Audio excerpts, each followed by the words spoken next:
de nuestros miércoles para la igualdad. Me da muchísimo gusto saludarles y recibirles en este espacio creado por la Coordinación para la Igualdad de Género.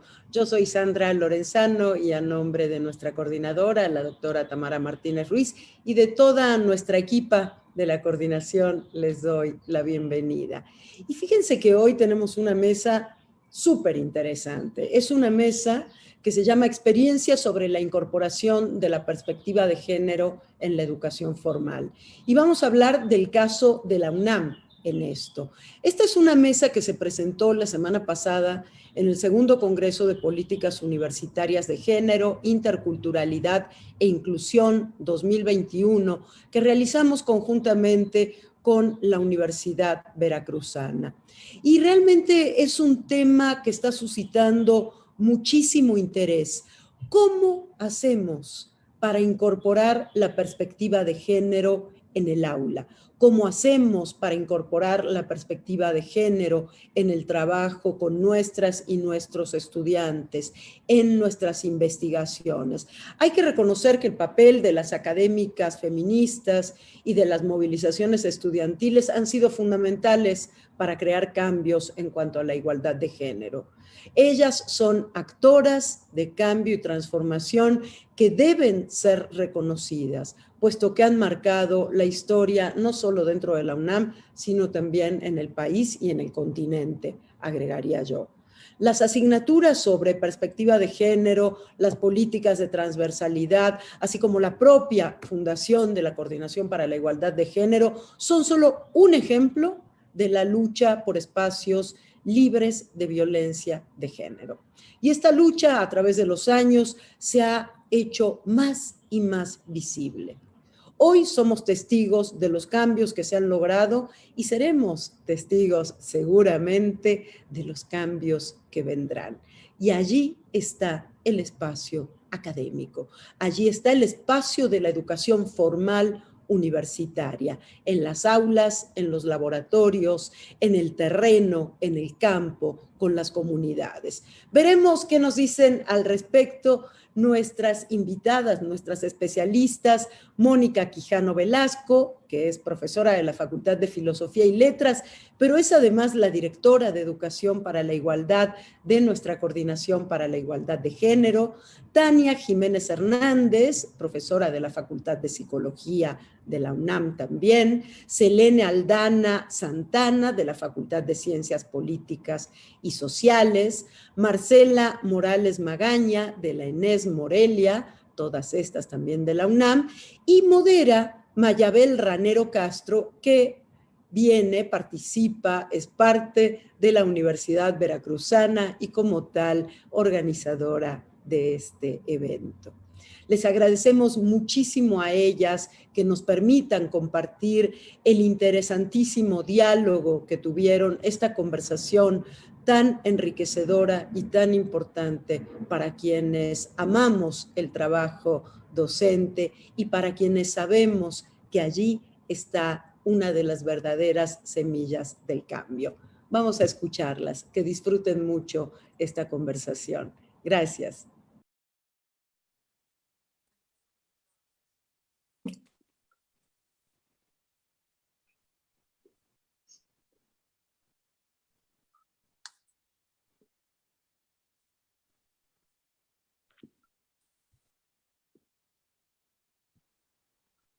¿Ya estamos aquí? ¿Seguimos aquí? ¿Sí? Ay, es que a mí como que se me fue. Bueno, buenos días. Me presento, soy Mayabel Ranero de la Universidad Veracruzana. Voy a, como dicen mis compañeras, a tratar de moderarlas, ¿no? Soy la moderadora en esta, acompañando solamente sus reflexiones y pues vamos a dar inicio después de unos pequeños minutitos que tuvimos ahí, problemas técnicos. Le voy a dar primero la voz a Mónica Quijano Velasco, que nos va a compartir el trabajo, algunas reflexiones sobre la incorporación de la perspectiva de género en los planes y programas de estudio de la UNAM. Mónica, voy a hacer la presentación, es doctora en Lengua y Literatura Francesas por la Universidad Vicente Saint-Denis, es directora de la Educación para Igualdad en la Coordinación para la Igualdad de Género en la UNAM. Es profesora de tiempo completo de la Facultad de Filosofía y Letras. Sus líneas de investigación son feminismos decoloniales, teoría literaria y cultural en América Latina. Pues, Mónica, te damos la voz, por favor, si eres tan amable. Un poquitito antes de que termines, te voy a sacar ahí una tarjetita amarilla. Adelante, por favor. Sí, muchísimas gracias, Mayabel, mucho gusto. Tania, ¿cómo estás? Qué gusto estar aquí. Bueno, pues a mí me da muchísimo gusto estar aquí compartiendo esta mesa, además con colegas a las que aprecio y admiro mucho. Ahorita, al ratito se conecta Selene. Marcela no pudo asistir, no pudo estar, se disculpa. Y pues nosotras vamos a hablar sobre distintas experiencias de incorporación de la perspectiva de género y las epistemologías feministas en planes y programas de estudios de la UNAM. Yo voy a iniciar con una visión general sobre el tema y que permita sentar un marco para que Tania y Selene pues, puedan presentar sus reflexiones, que son más disciplinarias. Bueno, yo quisiera iniciar con una reflexión que es obvia, pero que no está de más señalarla, y es que las políticas institucionales que se han implementado a lo largo del tiempo en las instituciones de educación superior, entre ellas la UNAM, pues han sido resultado de muchos años de lucha de académicas feministas al interior de nuestras instituciones, ¿no?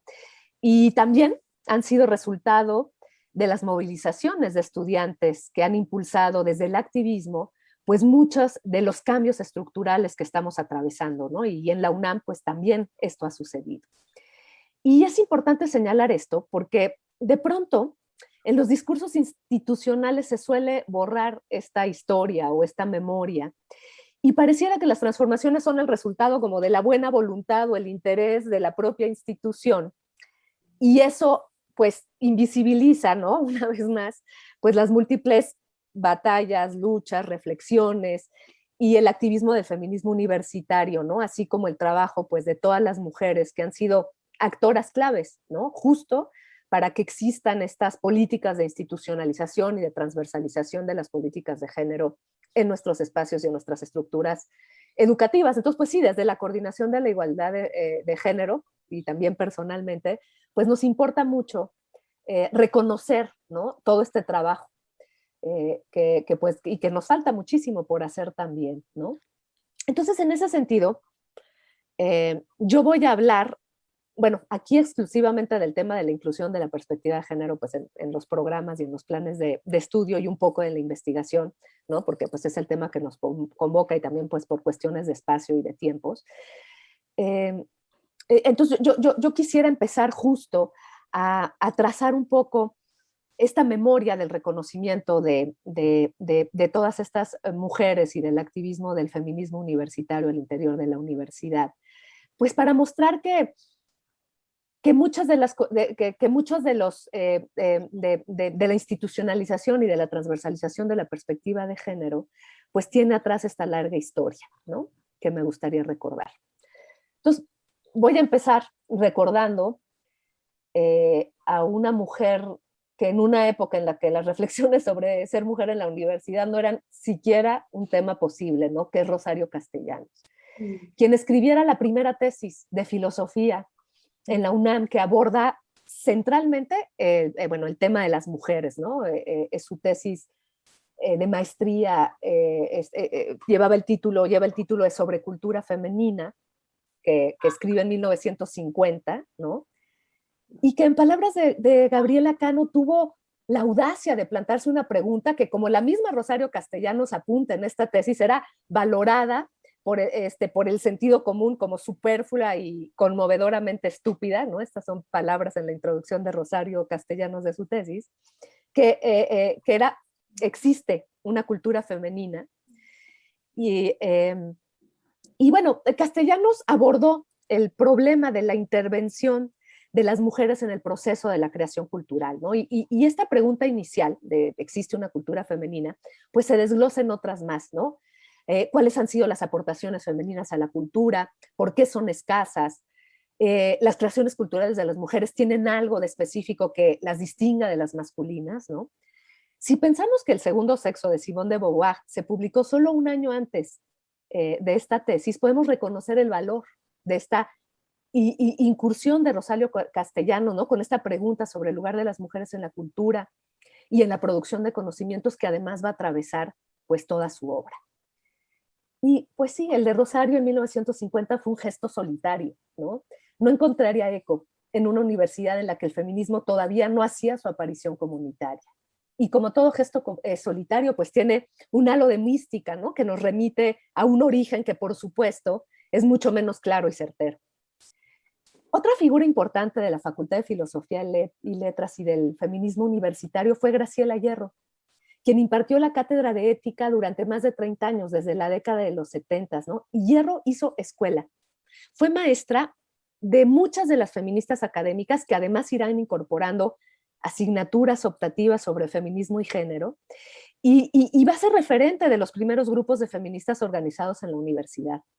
Aunque filósofa, tuvo interés particular en la educación, como señala Teresa González Pérez, y cito a Teresa: la ética como fundamento de la educación constituía el eje de su pensamiento, siendo su objetivo el formar mejores personas desde la moral, la libertad y la dignidad. Según ella, para conseguir la igualdad entre los géneros es necesario cambiar la jerarquía de los valores que marcan las diferencias entre hombres y mujeres. Planteaba así renovar la imagen femenina, crear una nueva cultura con saberes y prácticas no sexistas, en la cual las nuevas generaciones pudieran conseguir un mundo mejor. Habría, por lo tanto, que actuar desde la educación, modificar patrones de conducta e implicar a los hombres en las tareas domésticas. Esto desde la década de los 70.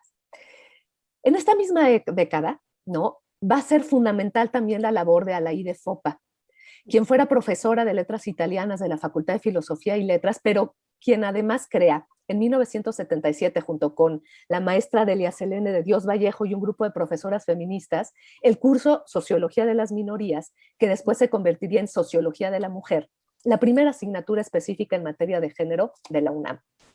En 1976, Alaide Fopa, además, inicia una transmisión semanal en Radio Universidad, que llevaba por título Foro de la Mujer y que llegó a 400 transmisiones, interrumpidas por su muerte. Como ustedes saben, Alaide Fopa es desaparecida del régimen militar de Guatemala. Y cito a Giselda López sobre este programa de radio. Ella dice que este programa sustituía la transmisión de los tradicionales consejos para el hogar y las clásicas recetas de cocina para referirse a la situación, condición y posición de las mujeres en la sociedad. El Foro de la Mujer se convirtió en una tribuna desde la cual las mujeres podían plantear sus demandas y denunciar las violaciones a sus derechos, un puente que enlazaba la academia con el mundo exterior, sus contradicciones y sus luchas. Cierro la cita de Giselda. También hacia finales de la década de los 70, en 1979 precisamente, se funda en la Facultad de Psicología el Grupo Autónomo de Mujeres Universitarias, el GAMU. Este grupo fue muy activo políticamente frente a las autoridades universitarias y, entre otras cuestiones, diseñó la asignatura optativa Mujer y Trabajo, otra de las primeras asignaturas especializadas en género de la UNAM. Así describe Mercedes Barquet en Feminismo y Academia el trabajo del grupo. En 1984, el GAMU organizó en la Facultad de Psicología el primer foro universitario de la mujer en México, en el que participaron estudiantes y académicas de distintas disciplinas. Como conclusiones, se planteó la necesidad de crear en la UNAM un espacio académico sobre estudios de la mujer.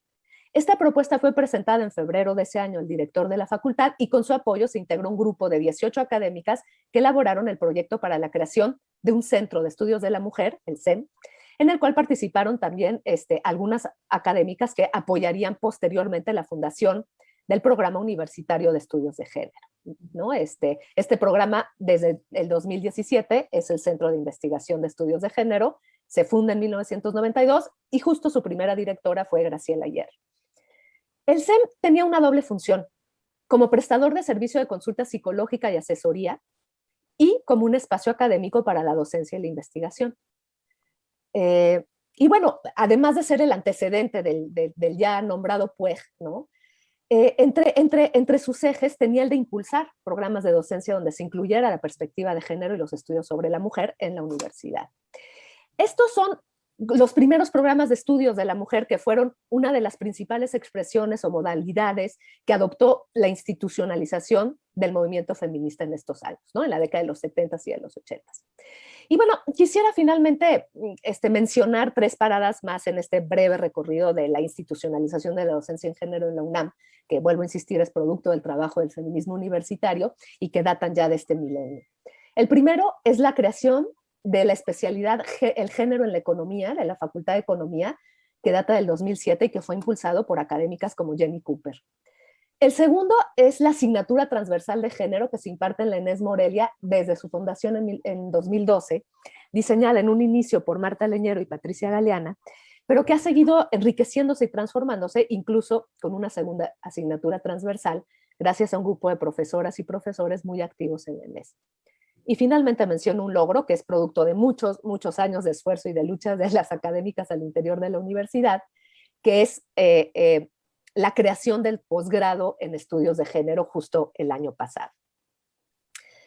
Bueno, esto es por parte del trabajo activo de las académicas feministas universitarias, pero en esta memoria también es importante recoger las aportaciones que han hecho los movimientos de estudiantes feministas y de mujeres organizadas que han estado muy activas desde el 2016. Aunque las demandas y las luchas de estos movimientos han estado en su mayor parte centradas en la atención, investigación y sanción de la violencia por razones de género, también se han producido discusiones importantes en los foros y mesas de trabajo que se han traducido también en demandas en los pliegos petitorios sobre la incorporación de la perspectiva de género en el currículo. Es en estos foros de los primeros paros feministas interuniversitarios, por ahí del 2016, que comienza a hablarse de una asignatura candado, más bien orientada a la prevención de las violencias por razones de género y el autocuidado comunitario, que se incluyeran en los planes de estudio de manera obligatoria para que las y los estudiantes que cursaran las distintas carreras estuvieran obligados y obligadas a tomar esta asignatura sin importar el área disciplinaria a la que pertenece. Y bueno, hasta aquí mi recorrido, ¿no? Yo quisiera justo, o sea, este primer recorrido es introductorio para un poco presentarles cómo vamos en la UNAM hasta el momento, ¿no? Y para ello sí tengo preparada una presentación que si me permiten compartir, yo se los agradecería.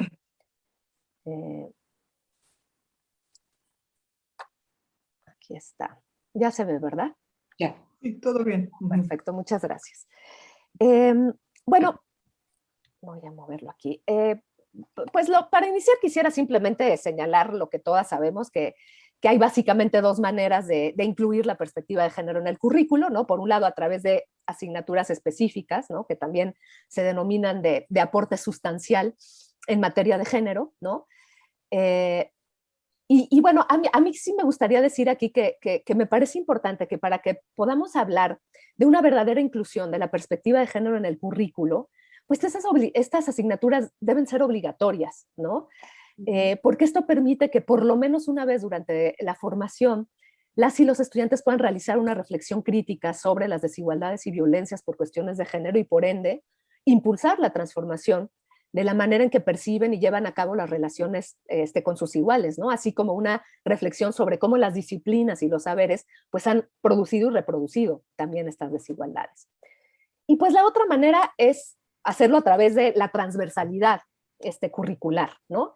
Lo cual implica que la perspectiva de género pues se trabaje como un eje transversal, es decir, que atraviese a las asignaturas y otros elementos que conforman el plan de estudios. Esto, como sabemos, pues es el ideal al que queremos llegar, pero pues implica también un trabajo intenso de capacitación y de sensibilización de la población académica para que esta transversalidad pues no se quede solo en el papel y pues baje a las aulas, ¿no? Que es lo que nos interesa. Ahora bien, en la UNAM, y sobre todo últimamente, se han impulsado más bien la creación de asignaturas obligatorias especializadas en materia de género, ¿no? Y dada la circunstancia particular, como les comentaba, de los movimientos estudiantiles de mujeres organizadas, que son las que han impulsado a través de la petición de los pliegos petitorios que se incorporen estas asignaturas, los temas que se han privilegiado están relacionados con la prevención de la violencia por razones de género, bueno, con la identificación y prevención de estas violencias y con el cuidado comunitario, ¿no? Y yo diría que las asignaturas que están más centradas a una reflexión disciplinaria, ¿no? Y metodológica siguen siendo en mayor parte asignaturas optativas, ¿no? Ahora, la información que yo les voy a compartir a continuación, pues procede principalmente de un levantamiento que hizo la Coordinación para la Igualdad de Género a través de una encuesta muy detallada a las entidades académicas que nos sirven como un diagnóstico base, ¿no? La información que tenemos es hasta el 2020 y yo, bueno, la alimenté con algunos datos extras que me han llegado de manera no tan sistemática sobre el 21, ¿no? Entonces aquí es, ¿cómo vamos en la UNAM? Bueno, en materia de transversalidad curricular, la única carrera que reporta la incorporación de la perspectiva de género de manera transversal es la carrera de Derecho de la Facultad de Derecho de CEU, es la única. Y bueno, como les comentaba, ¿no? En materia de planes de estudio especializados en género, pues ya tenemos a partir del año pasado, pues el posgrado en estudios de género para maestría y doctorado, y existe, como les comentaba también, desde el 2007, esta especialización de género y economía. Es lo único que hay en la UNAM, especializado. Eso no quiere decir que haya materias optativas en los distintos planes y programas de estudio, pero digamos, especializado en género es lo único que tenemos. Voy a mostrarles ahora ya en términos de asignaturas. Voy a empezar con las optativas, ¿no? Con las asignaturas optativas, para que veamos un poco justo algunos elementos sobre estas asignaturas. Como pueden ver, pues son las más amplias, tenemos 112 y se concentran en las áreas, como suele suceder, de ciencias sociales y de humanidades, ¿no? Estas llevan ya impartiéndose durante un buen tiempo, y si hiciéramos un estudio sociológico, que creo que está pendiente, de quiénes son las profesoras que imparten estas asignaturas, o si se hace una historia de estas asignaturas optativas, pues vamos a ver que muchas formaron parte de los grupos de académicas que mencioné justo en la primera parte de esta ponencia, ¿no? Y que son las que han ido trabajando en la implementación de la perspectiva de género. Esto es nada más como un panorama, ¿no? Aquí les digo, son 112 asignaturas optativas que están distribuidas en 53 de los 234 planes de estudios que tiene la UNAM a nivel licenciatura. Y vamos con las obligatorias, ¿no? Aquí, pues, tenemos menos, ¿no? De los 234 planes de estudio, que son 184 de escolarizado y 50 del SUAYED, solo 26 planes de estudio incluyen una asignatura obligatoria, ¿no? Una sola del SUAYED, es decir, el 11% de los planes de estudio. Entonces, aquí pues vemos que hay todavía un trabajo importante por hacer para que se sigan incorporando las asignaturas de género, ¿no? Aquí les tengo justo los planes de estudio por entidad académica de las asignaturas que ya, obligatorias de género que ya existen en planes de estudio de la universidad. Y aquí una buena noticia es que sí hay del área 1 y 2, ya empieza a verse la incorporación de asignaturas obligatorias en sus planes de estudio, ¿no? La Facultad de Química justo acaba de aprobar una materia obligatoria para sus 6 planes de estudio. La Facultad de Medicina en su plan de estudio sobre medicina forense lo tiene. La Escuela Nacional de Enfermería y Obstetricia tiene uno de género y salud, trabajo social, filosofía y letras, Facultad de Arquitectura, ¿no? La FAD y las CENESES, ¿no? Estas son como las asignaturas obligatorias en género que tenemos. En el posgrado, pues tenemos la maestría en estudios de género y solamente un plan de estudios del posgrado incluye una asignatura obligatoria, que es la maestría en trabajo social, ¿no? Todas las otras asignaturas que hay en el posgrado se distribuyen en asignaturas optativas. Y pues en la especialización tenemos solamente una especialización en género y economía. Ahora con el nuevo posgrado de estudios de género seguramente aumentará bastante esto. Y el trabajo social incluye 5 asignaturas en materia de género en su programa único de especialización.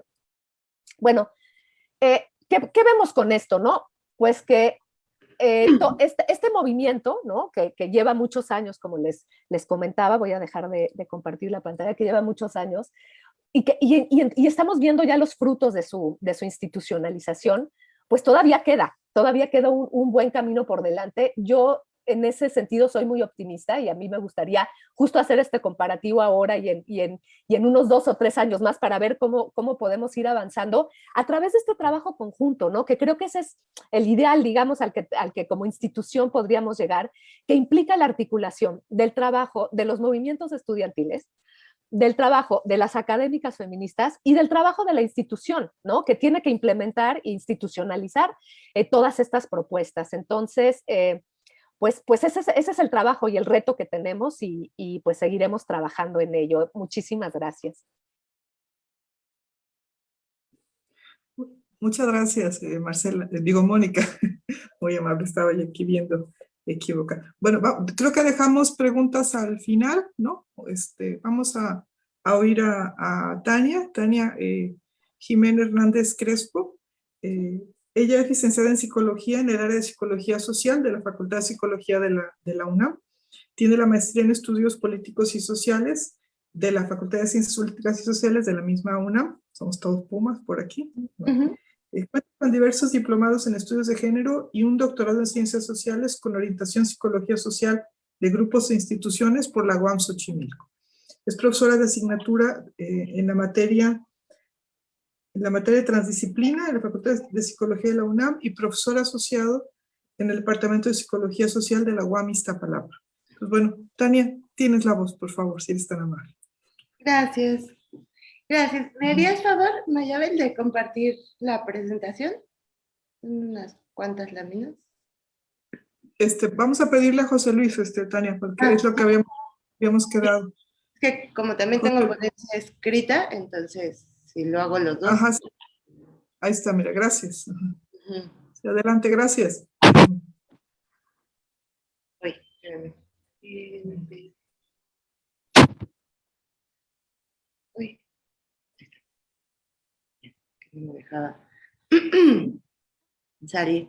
Bueno, primero que nada agradecerle mucho a Moni, ¿no? Por la invitación a esta mesa y a compartir, a dialogar juntas. Creo que es como un ejercicio bien bonito que además, ¿no? Esta coyuntura nos ha permitido como reencontrarnos y pensar en construir y tejer juntas y bueno, pues, ¿no? Esperemos también ahorita que llegue Selene, ¿no? De seguir como conviviendo, ¿no? Y a Maya igual por ayudarnos con la moderación y demás. Bueno, yo un poco titulé mi trabajo, que es una reflexión sobre la transversalización de la perspectiva de género, un aporte desde la epistemología feminista, como esta idea de saldar las deudas, ¿no? Y bueno, voy a leer un poquito porque yo así me fui enseñando. La universidad representa el grado más alto de conocimiento que tenemos en el mundo. En estas instituciones se forman nuevos sabios, se investiga nuevo conocimiento y se dirige el saber a nivel global. La universidad se asocia normalmente a Europa y a los monjes cristianos de la Baja Edad Media. Sin embargo, la universidad más antigua que conocemos es anterior a la Universitas Magistrorum et Scholarum y además no fue creada por monjes, sino su principal impulsora fue Fátima Atfiri, una mujer. Al día de hoy, esta universidad todavía sigue activa e impartiendo clases. Ubicada en Marruecos en el año 859, Fátima Alfiri era una acaudalada mujer viuda de un comerciante y sin hermanos, de los que heredó una impresionante suma de dinero. Así que tomó una decisión y junto con su hermana Mariam decidió intervenir en el proceso de la ciudad donde residía, el actual Fez. El proyecto para construir una madrasa, una escuela que tenía como objetivo impulsar a los jóvenes de Marruecos que quisieran estudiar y formarse. La madrasa de Qarawiyyin, o Al-Qarushi, se convirtió en una de las mezquitas más importantes del Fez, símbolo del conocimiento y la iluminación. En apenas unas décadas, la Universidad de Quiriguín se convirtió no solo en un símbolo, sino también en una referencia de la enseñanza superior. Aquí venían estudiantes de todo el mundo, entre los que se cuentan personajes históricos como Gilberto de Auvernia, el más conocido como Papa Silvestre II, célebre por introducir los mundos arábigos en Europa. La historia de las mujeres en la universidad en Occidente comienza con Elena Lucrecia Coronaro Piscopia, quien es considerada la primera mujer que consiguió graduarse en el mundo. Esta joven veneciana, nacida en el seno de una familia noble, trató de matricularse en teología en la Universidad de Padua. Las autoridades se negaron a que una mujer pudiera ostentar un título de esta disciplina, pero accedieron a que cursara estudios de filosofía. El grado de doctor le fue conferido el 25 de junio de 1678 en la Catedral de la ciudad. tras haber superado el correspondiente examen ante centenares de personas venidas de diferentes universidades. En España, María Elena Maseras Rivera fue la primera mujer en matricularse en la Facultad de Medicina para 1872. Maseras tuvo que... Sí, perdón, sí, le puedes pasar a la siguiente, perdón, sí. Esta es la primera universidad, ¿no? La Universidad de Marruecos todavía está, ¿no?, según encontré, funcionando. Y la siguiente, por favor. Perdón, yo me quedé, ¿no? Ella es, ella es Lucrecia, ¿no? Está la foto de Lucrecia, y en las otras fotos encontramos, digamos, los primeros registros de enseñanza para mujeres en México. Maseras tuvo que solicitar un permiso especial al mismísimo rey para continuar sus estudios secundarios y más tarde tuvo que hacer lo mismo para acceder a la universidad. En Latinoamérica, en México, la primera mujer en titularse fue Margarita Chorné y Salazar, quien en 1886 obtuvo su certificado como odontóloga. Seguida, en 1887, por Matilda Montoya, quien después de luchar contra la misoginia y estereotipos de la época, logró titularse como médica cirujana apoyada por Porfirio Díaz. Bueno, está también la historia de Minerva Mirabal, ¿no?, la primera mujer dominicana que ingresó a la Facultad de Derecho, asesinada por el régimen de Trujillo. 100 años después de la primera mujer, seguimos pensando cómo debería ser una universidad para que dé cabida a las mujeres. ¿Podrías pasarle a la siguiente, por favor? Bueno, estas son igual, ¿no?, de las notas en torno a la Federación Internacional de Mujeres Universitarias, también de la época. Seguimos pensando cómo debería ser una universidad que dé cabida a las mujeres. 100 años después siguen existiendo un sinfín de obstáculos para que la formación de universitarios. 100 años después seguimos luchando cotidianamente por abrirnos un espacio digno en nuestras universidades. Tales esfuerzos nos han llevado a proponer que la única forma de garantizar una estancia libre y digna de mujeres pasa no solo por el permiso de su ingreso y permanencia, sino por una transformación radical de la universidad. ¿Puedes poner la siguiente, por favor? En este sentido, la transversalización implica no solo la incorporación de materias para erradicar la violencia, sino un cambio epistémico al interior de la universidad. Si me pasas la siguiente. Transversalizar la perspectiva de género, ¿no?, según las definiciones, implica el proceso de valorar las implicaciones que tiene para hombres y mujeres de cualquier acción que se planifique, ya se trate de legislaciones públicas o programas en todas las áreas y en todos los niveles. Esta es la definición del Consejo Económico Social de las Naciones Unidas.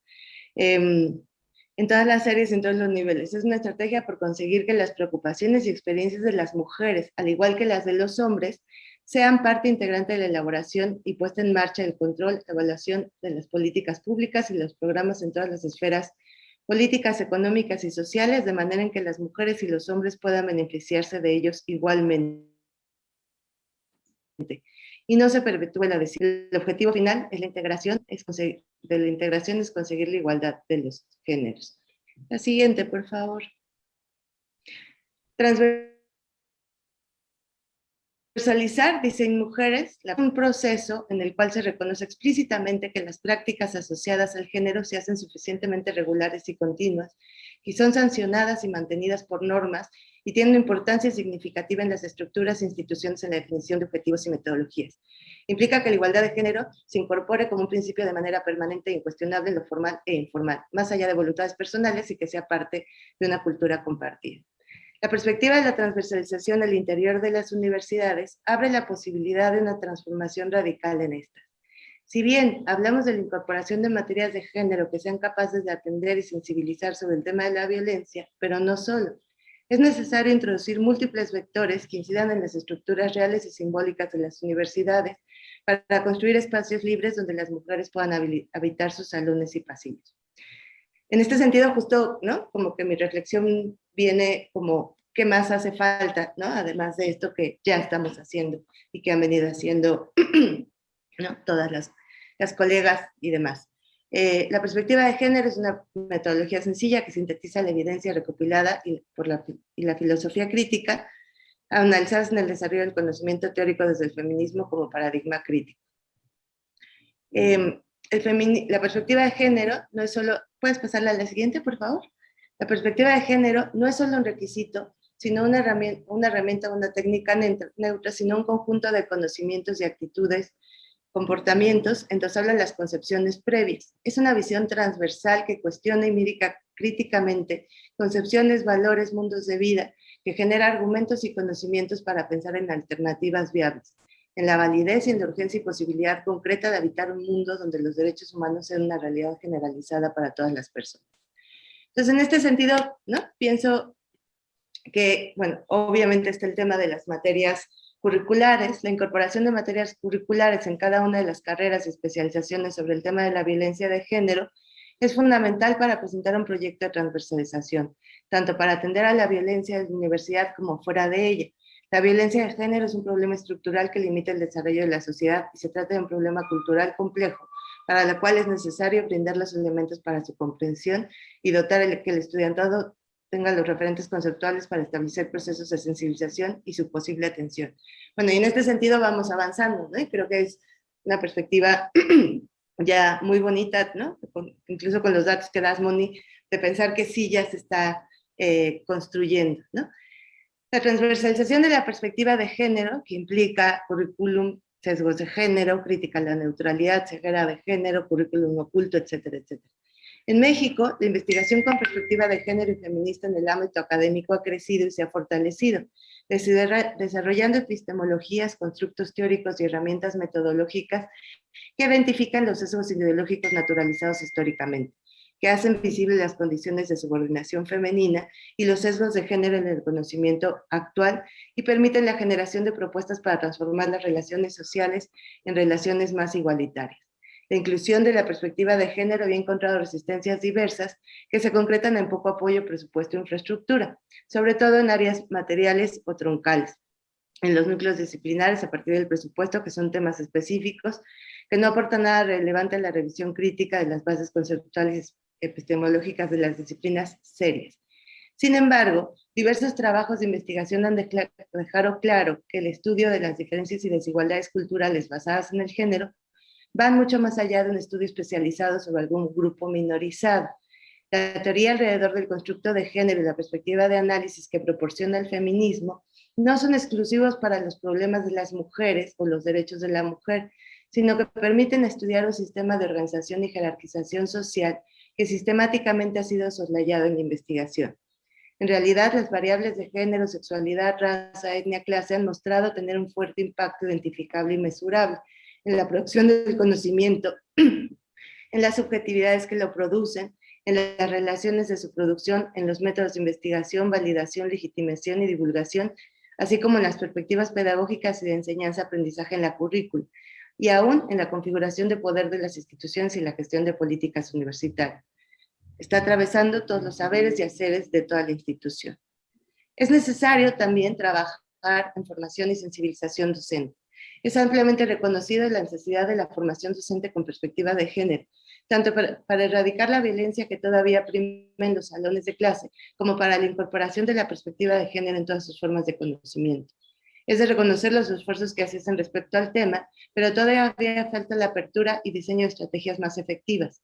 En este sentido, es necesario reconocer desde cualquier disciplina que la perspectiva de género no es una opinión o una opción, sino se trata de un reconocimiento de la evidencia de que en nuestras sociedades existe una socialización diferenciada por los sexos que implican un acceso desigual a las oportunidades y los recursos. Cualquier tradición, estrategia metodológica, recurso terapéutico, línea de trabajo, debería considerar la responsabilidad social de tomar en cuenta estas diferencias en sus análisis e intervenciones, que implica la visión del reconocimiento de los derechos humanos por igual de todas las personas. También considero es necesaria la incorporación de las mujeres como sujeto de conocimiento, el aporte de las mujeres a las ciencias, las humanidades y las artes.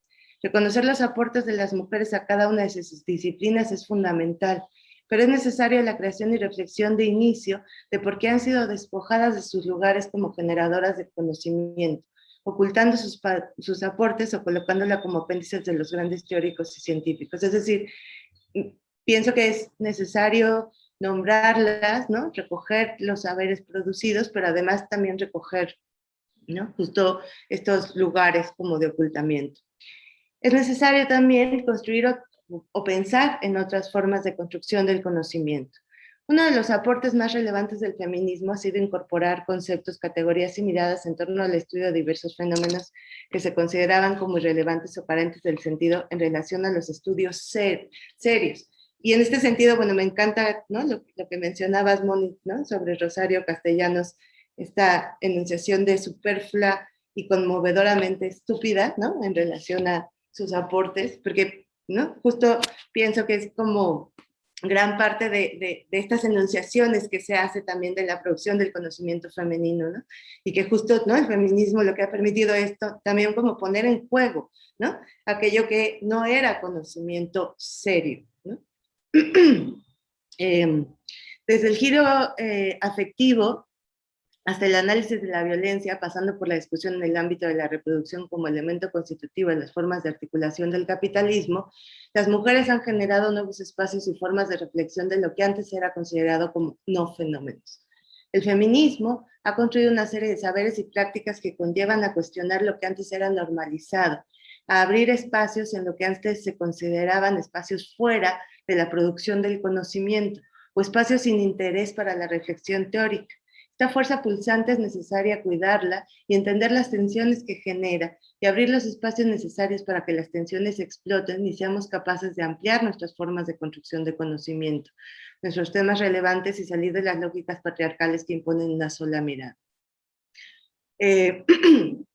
Temas tales como el cuidado del otro, ¿no? Conlleva una serie de reflexiones fundamentales en torno a la transformación de las prácticas relacionales entre los géneros y la responsabilidad del cuidado del otro en todos los espacios.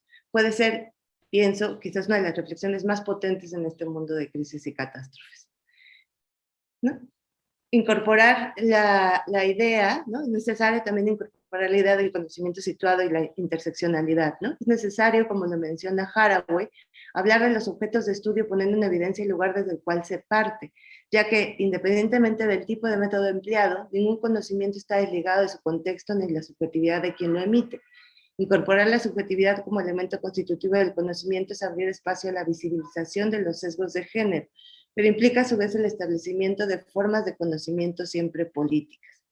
En otras palabras, la clase, la raza, la cultura, las presuposiciones en torno al género, las creencias y los comportamientos de la investigadora o del investigador mismo deben ser considerados dentro del marco de la pintura que ella o él desean pintar. Significa, según Harding, explicar que el género, la raza, la clase y los rasgos culturales del investigador, y si es posible, la manera en cómo ella y él sospechan que todo ello haya influido en el proyecto de investigación.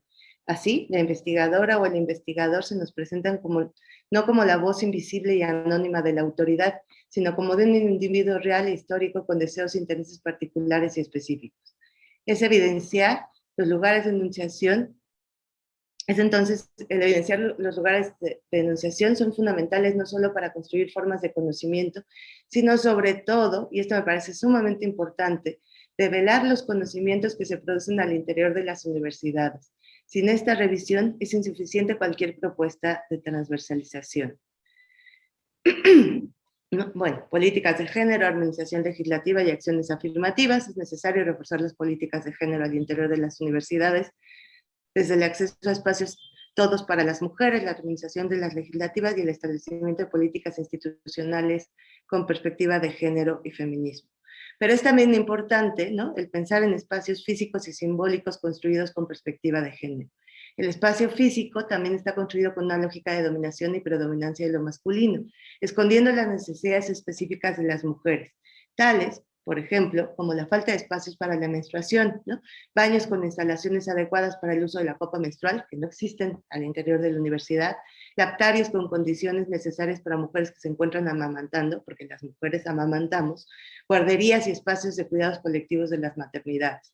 Pensar también en cartografías feministas incorporadas al desarrollo de espacios universitarios, ¿no?, bajo la lógica de a quién se cuida en la universidad, ¿no? O sea, a veces pareciera que se cuida más al mobiliario o se cuida más, ¿no? A los bienes materiales que a las propias mujeres al interior de la universidad. Ahí está el caso de Lesbi, por ejemplo, ¿no? Es también necesario pensar en formas pedagógicas desde la perspectiva de género. Es fundamental el cuestionamiento de los dispositivos pedagógicos desde los cuales se instituyen las relaciones de poder al interior de las aulas universitarias. Reflexionar y transformar las prácticas pedagógicas implica sustituir espacios de poder por espacios de conocimiento, relaciones de dominación por relaciones dialógicas, miradas únicas por el reconocimiento de las diferencias. En este sentido, el feminismo, junto con las pedagogías críticas, han aportado mucho en la reflexión de los espacios de poder en los procesos de aprendizaje y la construcción de espacios horizontales y afectivos. Es también necesario considerar la transformación de estructuras de poder al interior de la universidad. La transformación y democratización de la universidad, si realmente se piensa en una perspectiva de transversalización, implica abolir estructuras de poder, impulsar la creación y fortalecimiento de órganos colegiados en todos los ámbitos y espacios universitarios, la creación de estructuras de vigilancia y respeto a los derechos humanos, rescatar los saberes de otros desde cualquier espacio universitario, ¿no? La construcción de espacios y estructuras de equilibrio y democratización de la comunidad de la vida universitaria. Finalmente, es necesario construir comunidad. El feminismo comunitario, por ejemplo, ha apostado a la construcción de comunidad en donde se le exige a los varones su participación desde el reconocimiento de sus violencias y hasta la creación de mecanismos comunitarios para la erradicación de esta. No se trata solo de incorporar a los varones, sino de propiciar una reflexión crítica de cuál es su papel en la generación de estas violencias. Estas experiencias del feminismo comunitario, las mujeres no dejan de señalar y sancionar las violencias de los varones. Y aquí quería poner como un ejemplo, que si me permiten ahora sí compartir pantalla, porque creo que el zapatismo, ¿no?, ha mostrado también una forma muy bonita, ¿no?, de lo que implica construir en comunidad, y quería poner un pequeño ejemplo en torno a ello. Entonces, ¿no? ¿Puedo compartir ahora sí pantalla yo? Vaya, ve. Está José Luis ahí, Sí. adelante. Ay.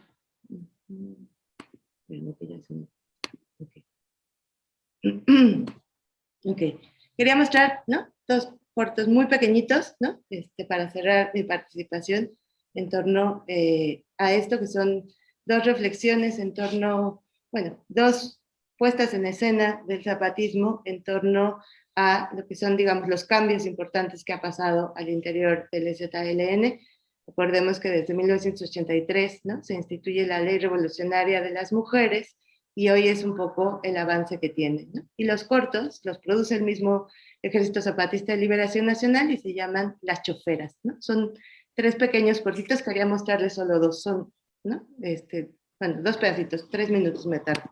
Del año 2019. Estamos en el segundo taller de las compañeras choferas. En este pequeño reportaje podemos ver cómo las compañeras están aprendiendo a manejar carros, un poco de la mecánica. Pues lo primero que hacemos, tenemos que revisar el carro en el cofre para ver si tiene líquido de freno, de clutch, si su radiador tiene agua y la batería que esté bien puesta, que no se mueva. Es importante aprender. Sí, es importante aprender porque es un trabajo que las mujeres nunca lo hemos hecho y pues es una necesidad porque no vamos a depender siempre de los hombres, de los compañeros, porque tenemos que hacer cosas nuevas también que nunca hemos hecho, por eso estamos cambiando el mundo, la vida. ¿Qué es lo que vas a practicar? Pues ahora voy a practicar la glorieta, que es de 4 carriles, de 4 entradas y 4 salidas. La reversa.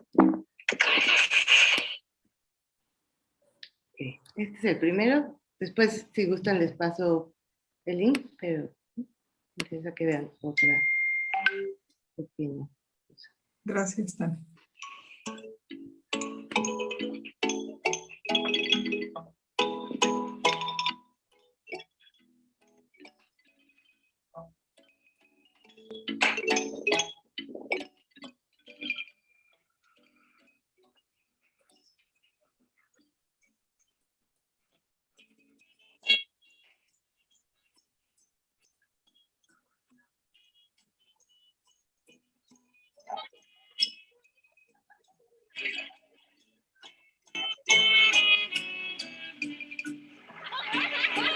compañeras, ¿a dónde van? Vamos a ir a aprender a manejar el cuartel. ¡Sí! ¡Sí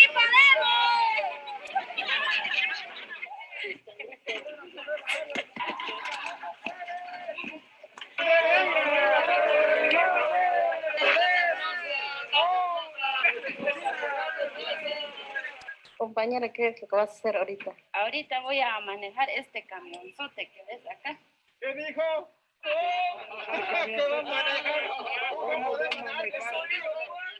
Compañera, ¿y tu hija? Lo voy a poner en la guantera. Se me olvidó. Sí, no te preocupes, compañera.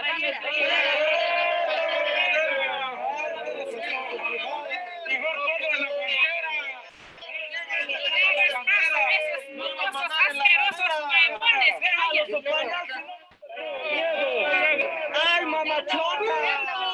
¡Cállate, pinche hombre!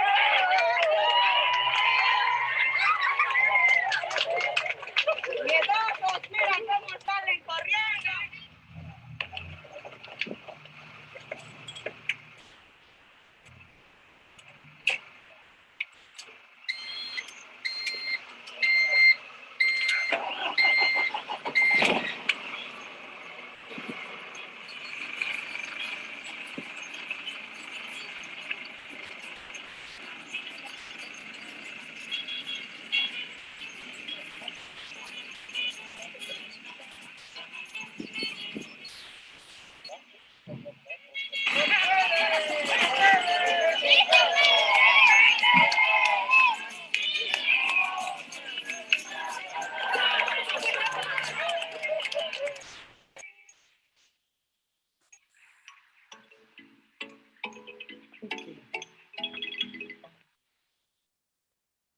Bien.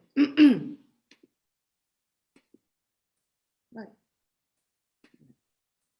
Ok, finalmente quería, bueno, me interesaba mucho como compartir estos dos videos, sobre todo como por enunciar y mostrar, ¿no? Algo que me parece una de las transformaciones más increíbles, que es justo la transformación de las relaciones de género al interior de las comunidades zapatistas. Bueno, es ya un gran logro, ¿no? Que las mujeres estén manejando, ¿no? Mujeres indígenas, ¿no? Que estén manejando, pero lo que me parece como mucho más lindo también es este armado de este pequeño performance, ¿no? En donde los hombres se ponen a reconocer públicamente su machismo en relación a las mujeres y aceptan también, ¿no? O sea, ser, digamos, como castigados con el palo, ¿no? Que me pareció uno de los gestos como más bonitos también de esta enunciación que ellas mismas hacen y que están transformando junto con los varones, sin dejar de reconocer la violencia que los varones están colocando, ¿no? Y eso me parece central. Y termina leyendo, ¿no? Una pequeña frase: el objetivo del zapatismo, dicen ellos, es hacer un mundo donde la mujer nazca y crezca sin miedo. Tampoco digo que no haya mujeres sin miedo, que con su empeño rebelde les haya conseguido esa victoria y batalla cotidiana y que sepan que ganan batallas, pero no la guerra. ¿No? Hasta que cualquier mujer en cualquier rincón de las geografías y calendarios mundiales crezca sin miedo. Y esto creo que sería lo fundamental también para la universidad. Muchas gracias. Gracias a ti, Tania, muy amable. Vas a hacer el abrazo. El aplauso. Oigan, no veo a Selene, habían dicho que iba a llegar después. ¿No sabes, Mónica, qué pasó? Dice que está conectada, pero no sé, José Luis, dice que no nos oye. A lo mejor, no sé si entró como panelista o como que nos público. oye, sí, a lo mejor entró como... Allá. Aquí está, Selene. Justo, a tiempo, timing, como en el base. Sí. Buenos días, buenas tardes, Selene. ¿Podrías poner tu cámara o no funciona? Bueno. A lo mejor se está preparando, ¿no? Sí, aquí está Selene. ¿Qué tal? Hola, hola. Selene, tienes tu micro. Micro. Yo voy a Creo que voy a ser yo quien va a proyectar lo de Selene, entonces voy a... Bueno, voy a aprovechar para irte presentando, Selene, si te parece, ¿no? Selene Aldana Santana nos va a presentar el trabajo titulado Subvertir el androcentrismo en la formación sociológica sin morir en el intento, dice, ¿no? Selene es licenciada en Sociología por la Facultad de Ciencias Políticas y Sociales de la UNAM, maestra en Sociología por la Guamas Capozalco y doctora en Ciencias Políticas y Sociales por la misma Facultad de Ciencias Políticas y Sociales. Es profesora de carrera adscrita al Centro de Estudios Sociológicos de la Facultad de Ciencias Políticas y Sociales y del programa de Maestría en Trabajo Social de la UNAM. Es responsable del proyecto de investigación para el mejoramiento de la enseñanza, PAPIME, titulado La participación femenina en el periodo fundacional de la sociología. Entonces te damos la voz, Selene, qué gusto que estés por acá. Adelante. Hola, muchas gracias. Perdón por poderme conectar hasta este momento tan intempestivamente, pero se me estaba cruzando con otra actividad. Bueno, efectivamente, bueno, me va a ayudar Moni con la producción. Si quieres, ahorita te digo, me voy a echar un minutito de entrada, Moni, y te digo cuándo. ¿Sí, por favor? Tú me avisas. Sí, muchas gracias. Bueno, pues como seguramente han estado comentando ya estos días, pues el crecimiento sostenido de las mujeres en la matrícula de educación superior no ha transformado el orden de género de la universidad ni su estructura desigual, ¿no? Entonces, esto es, las universidades siguen estando cruzadas por las mismas desigualdades y relaciones de poder extraacadémicas que en la vida cotidiana. De modo que la misma política de género que opera en la vida cotidiana en la mayoría de los ámbitos ha operado en las instituciones de educación superior. Esto es una lógica binaria naturalizada que subordina, violenta e invisibiliza a las mujeres y reafirma la posición de los hombres como agentes autorizados, tanto política como epistémicamente. Esta incontestable política de género reparte desigualmente posiciones, oportunidades, privilegios y recursos a hombres y mujeres. Si podemos ya ir compartiendo, Moni, por favor. Entonces, esta lógica binaria y patriarcal ha tenido sus efectos configuradores. Siguiente, por favor. Ay, gracias. Entonces, esa lógica binaria y patriarcal ha tenido sus efectos configuradores en la cultura de las instituciones educativas, al menos a dos niveles, tanto en la cultura institucional, esto es, el orden discursivo de género que proyecta la institución educativa, en aspectos como sus organismos de gobierno, su legislación, reglamentos, imagen institucional, comunicados, declaraciones de sus autoridades. Y por otro lado, esa lógica binaria y patriarcal también ha configurado la cultura cotidiana de la comunidad, ¿no? Esto es, el orden discursivo de género se actualiza en la vida cotidiana de la comunidad educativa en forma de interacciones cotidianas, normas no escritas sobre las conductas aceptables o requeridas, creencias tácitas compartidas, usos lingüísticos, etcétera, ¿no? Y como parte de esa cultura institucional que sigue una lógica binaria y patriarcal, pues también estarían los planes de estudio, ¿no? Que es en lo que yo me voy a detener en mi participación. Siguiente, por favor. Entonces, en todos los planos de la vida universitaria podemos advertir desigualdades y violencias de género. Y bueno, acá distingo algunos niveles analíticos y seguramente podemos encontrar muchos más, ¿no? Esto es, encontramos desigualdades y violencias de género en un primer plano, las más evidentes, y como que la punta del iceberg, en forma de acoso sexual, la preponderancia masculina en los puestos de toma de decisión o la segregación ocupacional por género.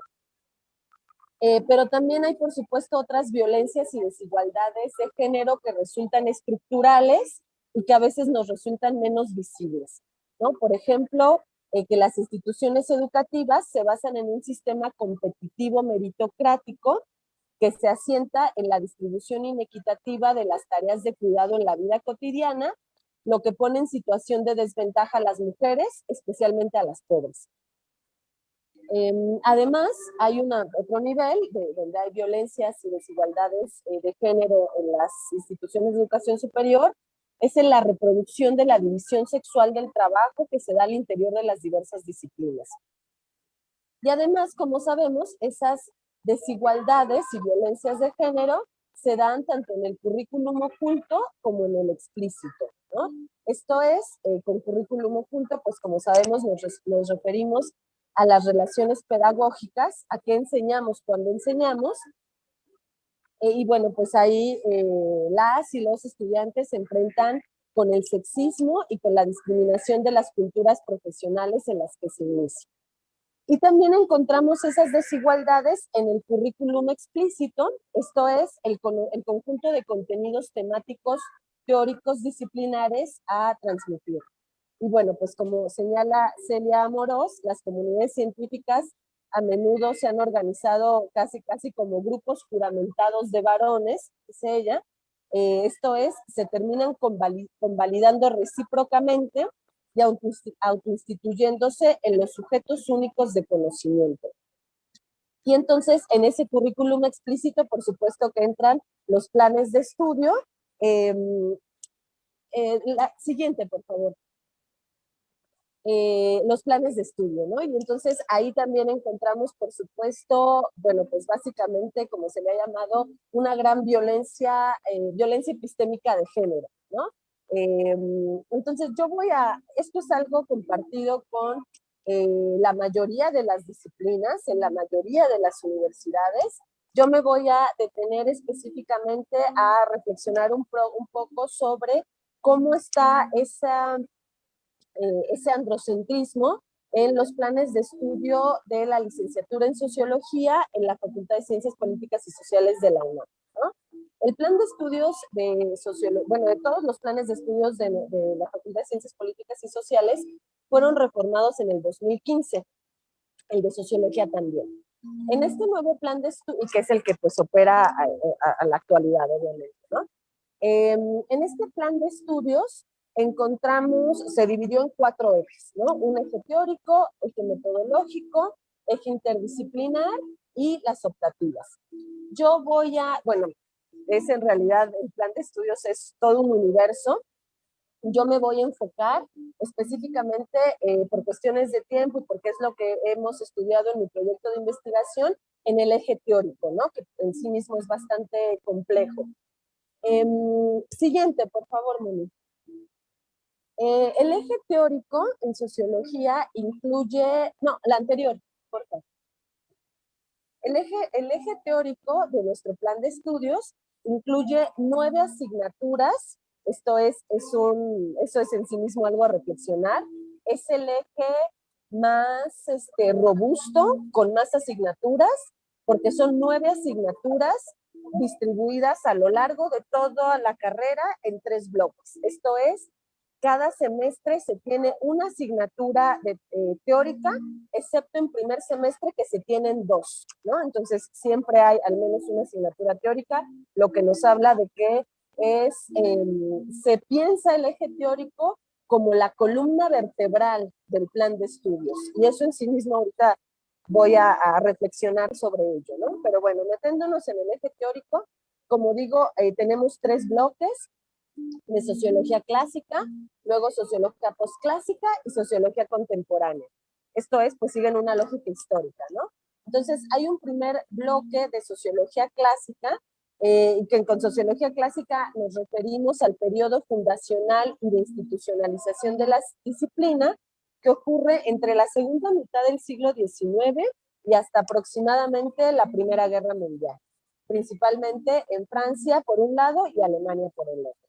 Entonces, en sociología clásica encontramos, que es el primer bloque, encontramos 3 asignaturas distribuidas en los 2 primeros semestres. En primer semestre, entonces, bueno, esta lámina se lee de abajo para arriba, ¿no? En primer semestre tenemos el proyecto científico del positivismo Y estos paréntesis que pongo con los nombres de los autores que se estudian, así se llaman oficialmente las asignaturas, lo cual en sí mismo va a ser un tema de reflexión a continuación, ¿no? Lleva el título de la asignatura y entre paréntesis la lista de autores que se revisa en esos cursos. Entonces, en positivismo revisamos a Saint-Simon, Comte y Durkheim. También en primer semestre está la asignatura La crítica al capitalismo, donde estudiamos Marx y los primeros marxismos. Luego también en segundo semestre ya, pero todavía en este primer bloque, está Sociología comprensiva, donde estudiamos a Dilthey, Weber y Simmel. Y luego pasamos al segundo bloque de Sociología postclásica. Esto es, pues, las tradiciones intelectuales que surgieron a partir de los clásicos. Y ahí encontramos 4 asignaturas. En tercer semestre, Sociología funcionalista, donde se estudia a Merton, Parsons, Alexander y Luhmann. En cuarto semestre, Sociología interpretativa, con Schutz, Smith, Goffman y Garfinkel. Luego, Teoría del intercambio y acción racional. En esa asignatura no se incluyó un paréntesis con los autores que se estudian.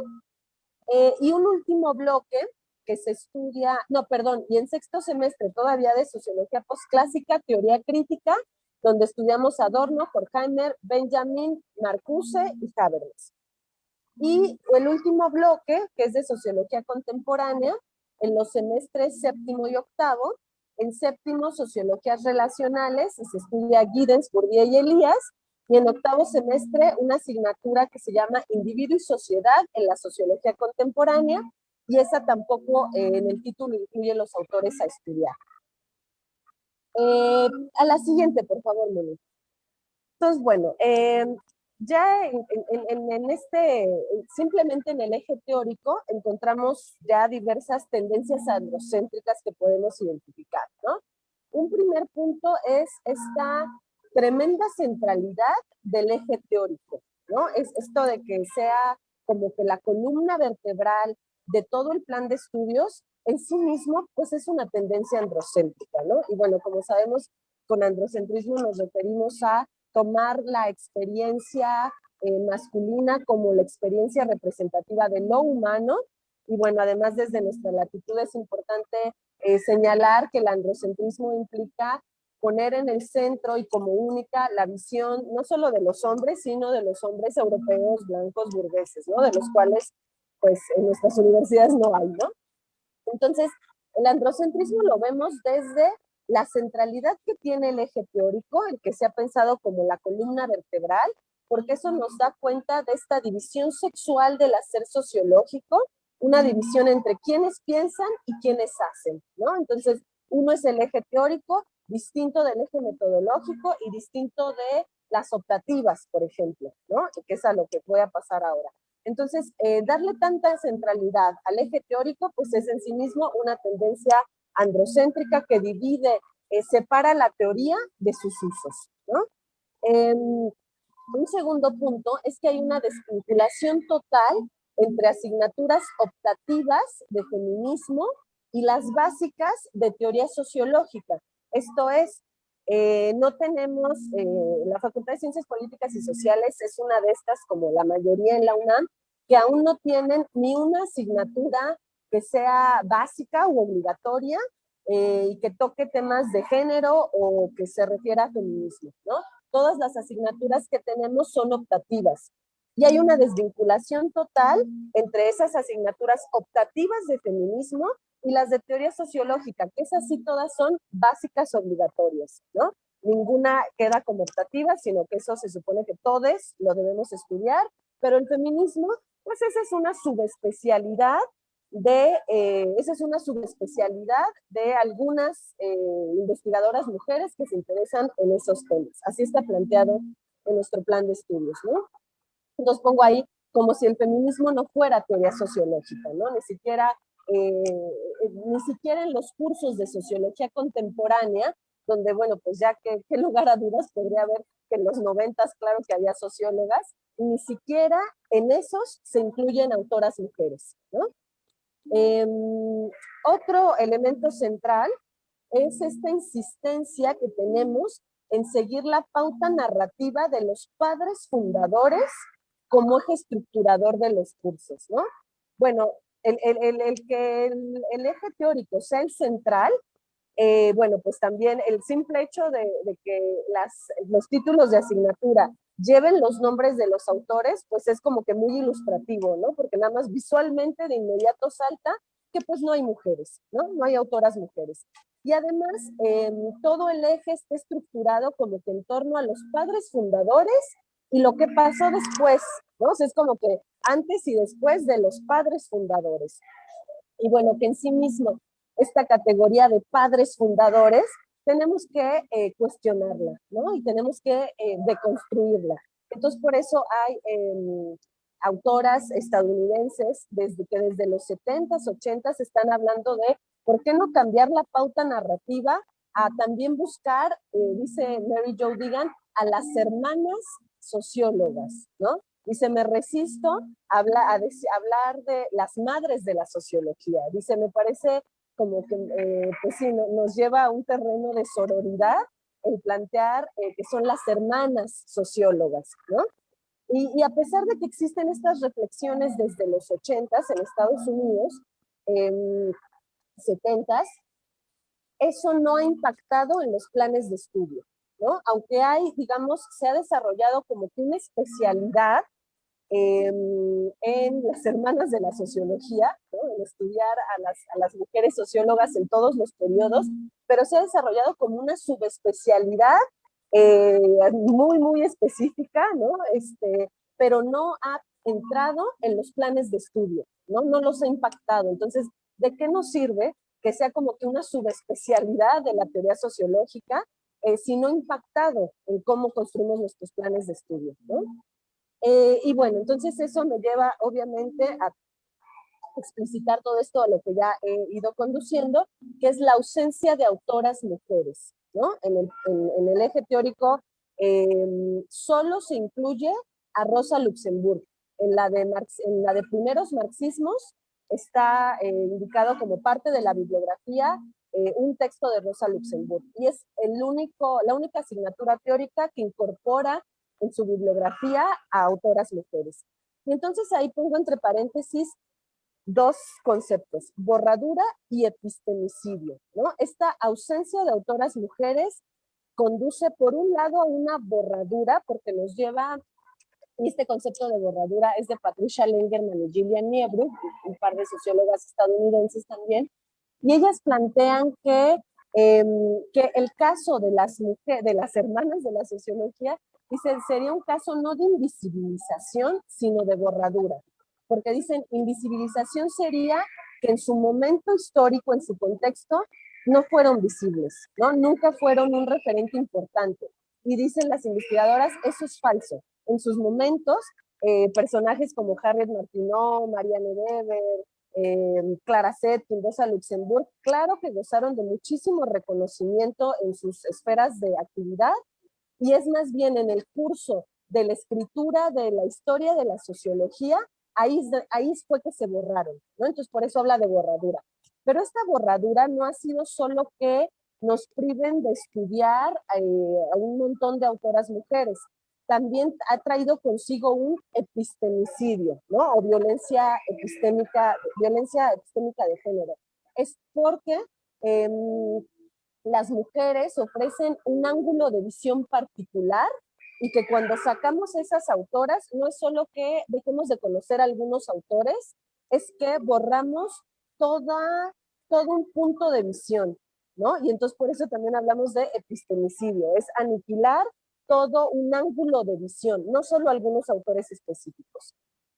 Y el último punto que ponemos ahí es que en el plan de estudios, pues como que trae arrastrando la tendencia de los autores que se estudian, y esa tendencia es la de hablar del actor social como se supone que el cualquiera que sea, pero ese actor social pues siempre tiene características masculinas, ¿no? E incluso pues de un hombre blanco, adulto, burgués, etcétera, ¿no? Entonces se presupone una sociedad única para hombres y mujeres, partiendo de la generalización de la experiencia masculina. Bueno, entonces, pues frente a esto, ¿qué hacer? ¿No? Siguiente, por favor.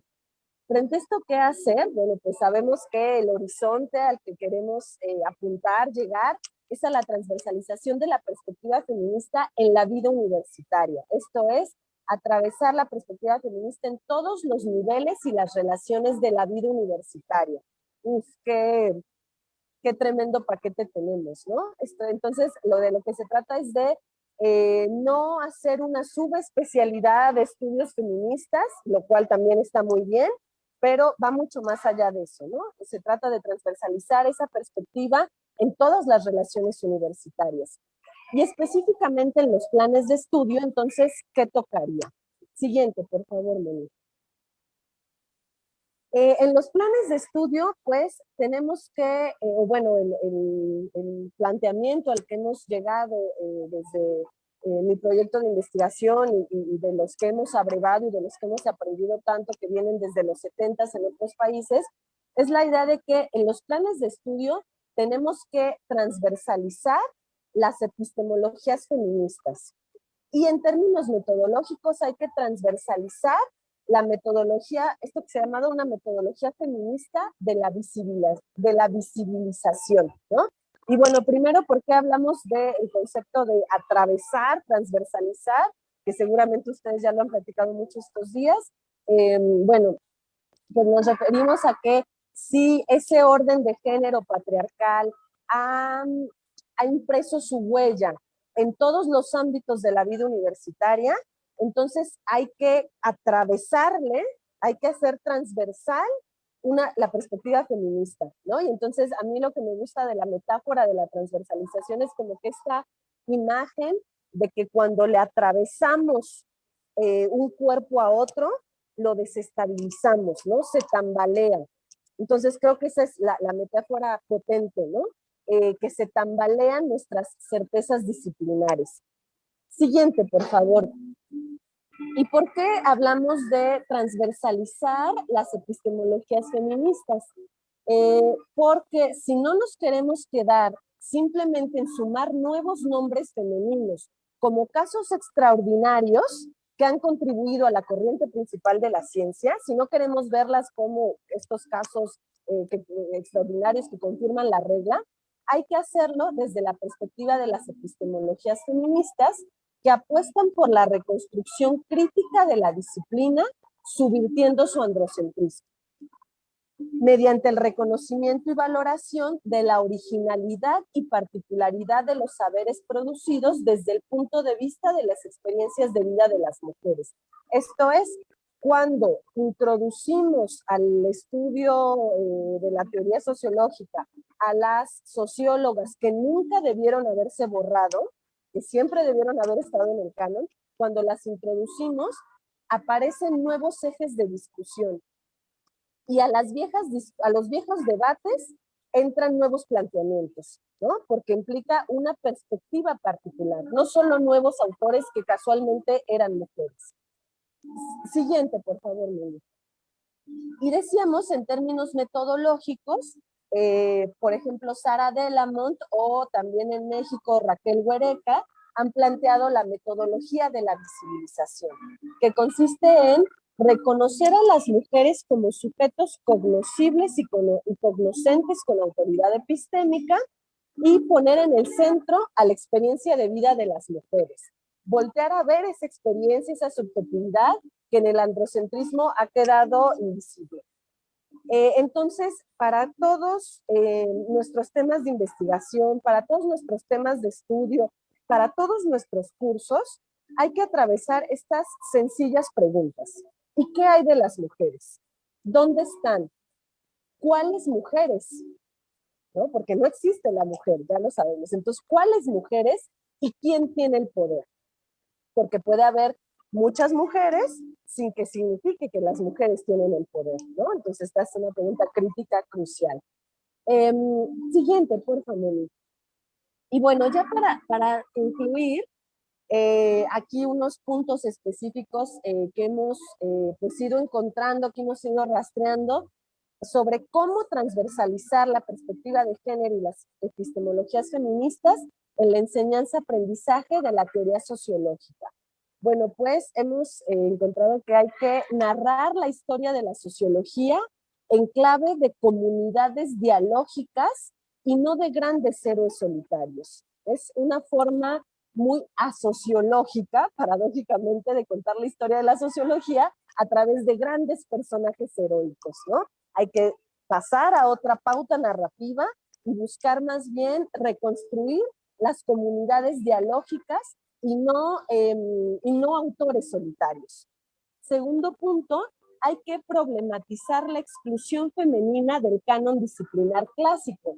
En los cursos de sociología clásica no está incluido en los programas que haya al menos una sesión en la que se mencione, ni siquiera se nos menciona, oigan, pero fíjense que solo son hombres, ni siquiera merece ser mencionado, simplemente se da por supuesto, ¿no? Entonces hay que problematizar esa exclusión. Entonces tendremos que empezar nuestros cursos de sociología clásica explicitando el proceso histórico por el que se definieron los padres de la sociología y cuestionarnos de la pertinencia de que se haya excluido a las mujeres, ¿no? ¿Y qué pasó exactamente? En la escritura de la sociología, ¿quiénes fueron quienes borraron? Porque eso es posible de encontrarlo, ¿no? Y se ha avanzado en esas investigaciones.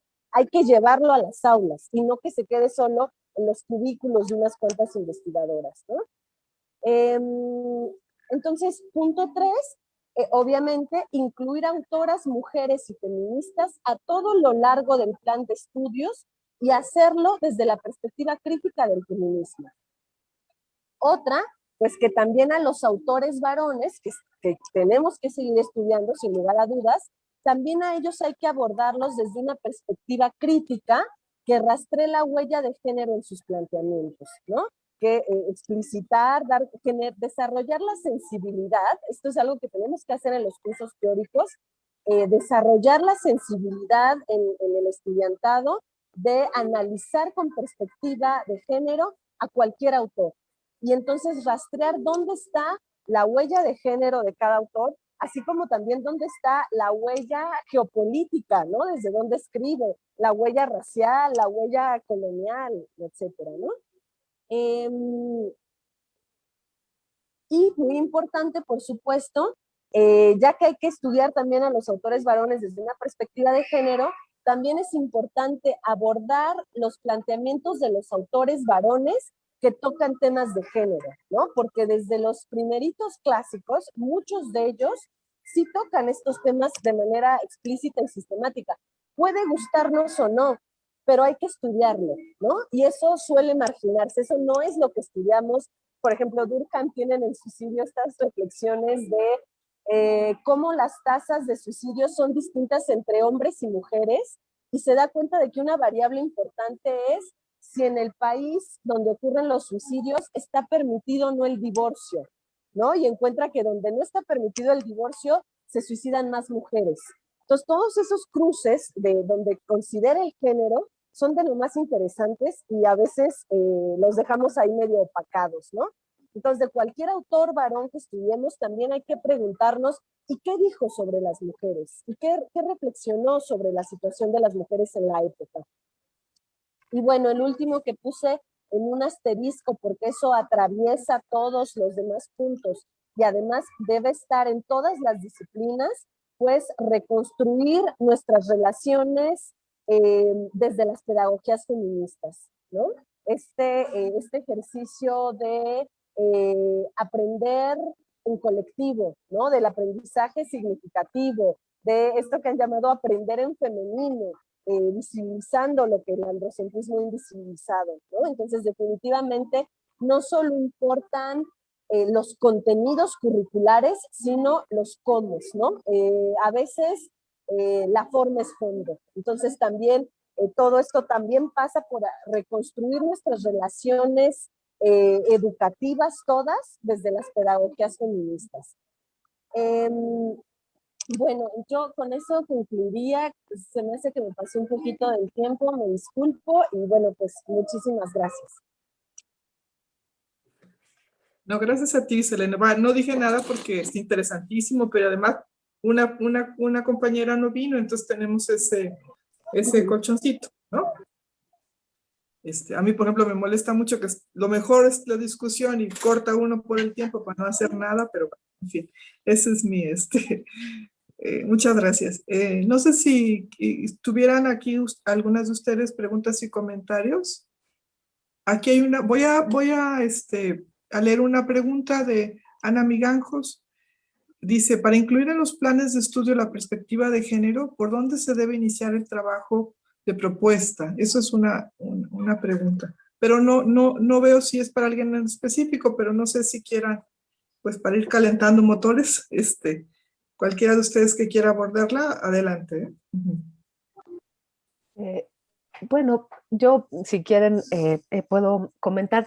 Creo que hay algunas cuestiones que sí que es importante tomar en cuenta cuando estamos hablando de procesos como de revisiones de planes y programas de estudio, porque como que hay dos, creo, digo, hay varias, pero voy a ser un poco reduccionista, pero nada más para marcar, hay como dos maneras de hacerlo, ¿no? O sea, una manera que yo llamo aséptica, en el sentido que pareciera que los planes y programas de estudio están en papel y que el proceso de su transformación es hacer una revisión del plan de estudio e irle incorporando cuestiones y tal. Pero pues sabemos que el currículo es muchas cosas, ¿no?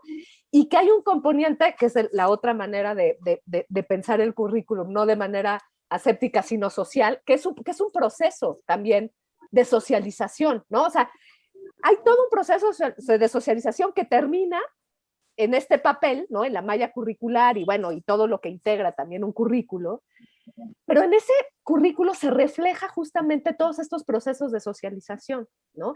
Entonces, y yo creo que todas las personas que hemos estado cercanas a trabajos de revisiones de plan de estudios, de modificaciones, nos damos cuenta de esto. O sea, hay todo un aspecto sociopolítico en el trabajo de las revisiones de planes de estudio que es muy importante contemplar. Entonces, pues lo primero que habría que hacer es un diagnóstico, ¿no? O sea, tanto de revisión del plan de estudios, pero también de la historia del propio plan, viendo, o sea, un poco como lo presentaba ahora Selene, ¿no? O sea, viendo cómo se ha ido construyendo en cada institución, porque todas son diferentes, estas discusiones que terminan reflejándose en el plan, porque eso permite, o sea, al analizar los grupos, ¿no? Permite también entender, o sea, yo diría que tiene que ser un diagnóstico del presente, pero también del pasado, porque eso nos permite entender cómo se ha ido construyendo el saber disciplinario en nuestras propias instituciones. Yo creo que ese es un trabajo que cuando se hacen las revisiones de planes y programas de estudios sería fundamental hacer y que desafortunadamente no se hace tanto, ¿no? O sea, como construir la historia y el archivo de cómo se fue construyendo ese currículo y ese plan de estudios a lo largo del tiempo, porque ha habido transformaciones y ahí se pueden empezar a ver como aspectos muy importantes que yo comentaba en la ponencia de la recuperación de la memoria, del activismo, en este caso pensando en la incorporación de la epistemología feminista y de la perspectiva de género, en este caso pues del activismo de mujeres que seguramente podemos ir identificando a lo largo de la historia de las creaciones de planes, cómo se van generando pues esas discusiones, ¿no? Y cómo se va generando ese borramiento, o sea, al final, ¿qué mirada se termina imponiendo? Porque pareciera que el tema de la perspectiva de género empieza ahorita, pero si reconstruimos esa historia y recuperamos esa memoria, estamos viendo que ahí hay todo un proceso que además yo diría que es activismo académico, ¿no? Porque a veces también tendemos a separar la parte del activismo y la parte de la academia, y pues cuando empezamos a ver todos estos procesos al interior de las universidades, vemos que ahí hay un activismo académico que se ha ido conjugando pues a lo largo del tiempo. Y también tomar el pulso de la comunidad del presente en la que estamos, porque ahí hay que hacer un trabajo muy fuerte de sensibilización. Conocemos todas las resistencias que hay, ¿no? Entonces ahí también es un doble trabajo. Entonces, pues hacer este diagnóstico y conformar grupos de trabajo plurales, ¿no? Yo creo que ahí entra también todo el tema de políticas de equidad y acciones afirmativas. ¿Quiénes están en los grupos que diseñan los planes y los programas de estudio? Si son mayoritariamente varones, es muy probable que se vuelva a reproducir el conocimiento androcéntrico. Y así como hablamos de paridad en en diferentes, o sea, pues, así como hablamos de paridad política en la toma de decisiones, la paridad también es importante que atraviese nuestros órganos colegiados y nuestros cuerpos que estudian los planes de estudio, porque sí es importante ahí quién está tomando esa decisión, o sea, porque al final, aunque se recoge el sentir de una comunidad, al final es un grupo de personas las que hacen el diseño, ¿no? Entonces yo diría que hay que generar grupos de trabajo plurales en donde se puedan incorporar también personas que puedan sensibilizar al interior del grupo por qué es importante incorporar esta perspectiva, ¿no? Yo creo que ahí es un trabajo, pues sí, es un trabajo así como de base de ir sensibilizando para ir legitimando y marcando la importancia de estos estudios, ¿no? Yo creo que con estos dos elementos se puede arrancar estas revisiones. Y el problema es que, pues, no son tan visibles cuando trabajamos ya en políticas institucionales y porque pues, la revisión de planes de estudio es una política institucional, justo ahí es en donde vemos cómo muchas veces o sea, la importancia de la perspectiva de género en esto, ¿no? Y además yo creo que sobre todo en el tema del currículum es en donde más resistencias hay y a mí no me parece banal porque nos estamos metiendo con la estructura y ya sabemos que las desigualdades son estructurales, entonces siempre te dicen, ay, pero ¿por qué no sensibilizas? ¿Por qué no la educación informal? ¿Por qué no das talleres? ¿Por qué no das capacitaciones? Pero no me toques la estructura, porque esa la sigo conservando. Entonces ahí hay como todo un tema de trabajo muy importante que hay que hacer desde políticas institucionales, pero identificar quiénes son porque en general son mujeres actoras que han estado impulsando estos cambios al interior de sus comunidades, porque ellas tienen que estar en los diseños de los planes de estudio. Aquí hay otra pregunta, pero no sé que tiene que ver con lo que acaba de decir Mónica. No sé si quieren comentar algo, Selene o Tania, o leo la pregunta que se parece muchísimo a lo que acaba de decir Mónica. Bueno, la voy a leer. Miren, casi que era telepatía, dice Graciela pregunta. ¿Cómo sensibilizar y capacitar a docentes en la perspectiva de género que ayuden a diseñar el plan de estudios y en el desarrollo en las aulas, evitando el currículum oculto si no hay voluntad política? Esa es la clave. No sé si Selene, Tania o Moni quisieran comentar, ¿no? Sí, bueno, yo quizás como un poco también como conjuntando, o sea, me gustó mucho esto que hacía Moni, ¿no? Como de rescatar también, ¿no? A las pioneras en la universidad, ¿no? Y en lo particular las mujeres que conformaban el Centro de Estudios de la Mujer en la facultad, bueno, había todas estas resistencias, ¿no? Les llamaban las féminas, ¿no? O sea, no eran escuchadas, no eran vistas y demás, pero bueno, su trabajo fue absolutamente fundamental para tener la universidad que hoy tenemos. Y pienso que pasa por ahí, ¿no? O sea, mucho por construir alianzas entre nosotras, que es lo que hoy estamos como tejiendo, ¿no? Por reconocer también desde estas alianzas la creación de redes y entender también esto que decía... no sé, me encantó el trabajo de Selene, ¿no? En relación al currículum de sociología, me parece una cosa súper bonita, ¿no? Que habría que implementar ¿no? en todas las estructuras de la universidad ¿no? para los cambios curriculares en la implementación de currículo tendría que estar ya plagada por esta lógica, pero entender también que hay mucha resistencia, ¿no? O sea, que la resistencia a veces, híjole, ¿no? Quienes nos hemos enfrentado a las discusiones a veces ni siquiera es una cuestión de discusión sobre algo, ¿no? Porque ni siquiera se discute ya en el terreno racional, o sea, ¿no? Sí nos ha pasado que cuando tocas estos temas con quien no está sensibilizado, con quien pone la resistencia, ¿no? del patriarcado y del machismo, ya ni siquiera está escuchando, ¿no? O sea, nosotras estamos en un proceso de implementación de la materia en la facultad, y justo, nada más les pongo un ejemplo como para que vean, ¿no? Digamos que ya no hay escucha ahí y que se trata de otra serie de digamos, como de dimensiones, ¿no? Porque justo un profesor, ¿no? Decía que tenía que estar, como estaba el tema de perspectiva de género y feminismos, entonces que tenía que estar ahí forzosamente enunciado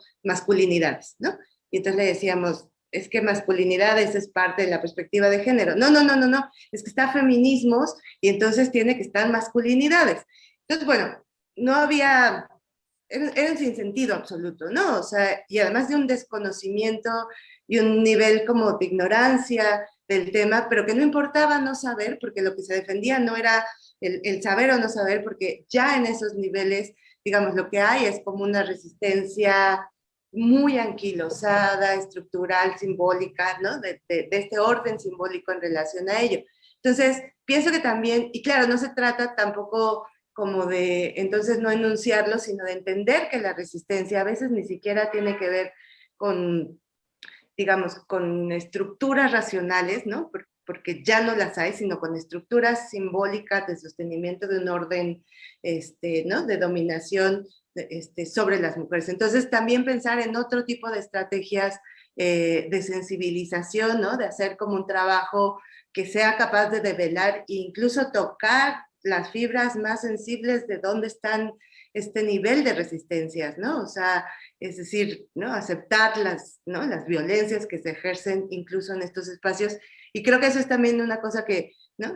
Bueno, quienes trabajamos en el tema también hemos intentado como hacerlo, pero también asumir que hay ahí como una tensión que no necesariamente se va a disipar, ¿eh? O sea, esta tensión va a seguir, ¿no? Porque, digamos, ¿no? Dice Federici, ¿no? Es más fácil, ¿no? Que el capitalismo se acabe antes que el patriarcado, o sea, cuesta mucho trabajo.